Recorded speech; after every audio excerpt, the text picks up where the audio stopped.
మీరు నిద్ర లేస్తూనే అజాన్తోనే మత ప్రచారం మొదలు పెడుతున్నారు అనేటటువంటి నింద వేశారు. అజాన్ అనేది మత ప్రచారమా? కాదు.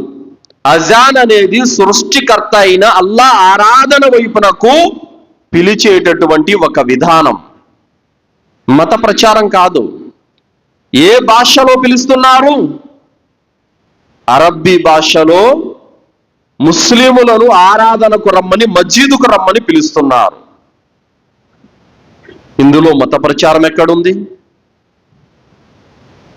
ఒకవేళ మీకు అదే ఉద్దేశము కనుక ఉన్నట్లయితే మీరు మాట్లాడే భాష వేరు, అజాన్లో ఇచ్చేటటువంటి పదాల భాష వేరు. మీకు అర్థం కాదు కదా? అర్థం కాని భాషలో ఎవడైనా మత ప్రచారం చేస్తాడా? లేదు. సరే, ఇక్కడంటే 5 పూటల అజాన్ ఇస్తున్నాం. మరి సౌదీ అరేబియాలో మక్కాలో 5 పూటల అజాన్ జరుగుతుంది. అక్కడికి 100% అంతా ముస్లిములే. అక్కడ మత ప్రచారం చేయాల్సిన అవసరం ఏముంది? మరి అక్కడ కూడా 5 పూట్ల అజాన్ ఇస్తున్నారు కదా.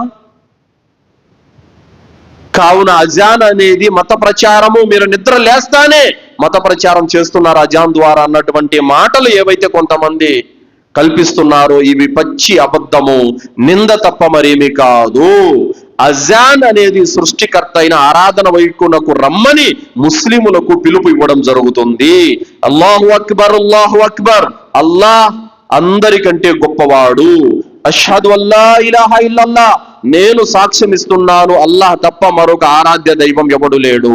అష్హదు అన్న ముహమ్మదర్ రసూలుల్లాహ్, నేను సాక్ష్యం ఇస్తున్నాను ముహమ్మద్ సల్లల్లాహు అలైహి వసల్లం అల్లాహ్ యొక్క ప్రవక్త. హయ్యా అలస్సలా, స్వలా నమాజు వైపునకు రండి. హయ్యా అలల్ ఫలా, సాఫల్యం వైపునకు రండి. అల్లాహు అక్బర్, అల్లాహు అక్బర్, అల్లాహ్ అందరికంటే గొప్పవాడు. లా ఇలాహా ఇల్లల్లాహ్, అల్లాహ్ తప్ప మరొక ఆరాధ్య దైవం ఎవడు లేడు. ఇది నాటి నుండి 1400 సంవత్సరాల నుండి నేటి వరకు దైవ ప్రవక్త ముహమ్మద్ సల్లల్లాహు అలైహి వసల్లం వారు నేర్పినటువంటి పద్ధతి, విధి, విధానం ఇది మిమ్మల్ని మతం మార్చడానికో మా మతం వైపున ఒక రమ్మని పిలవడానికో అజాన్ ఇవ్వడం లేదు.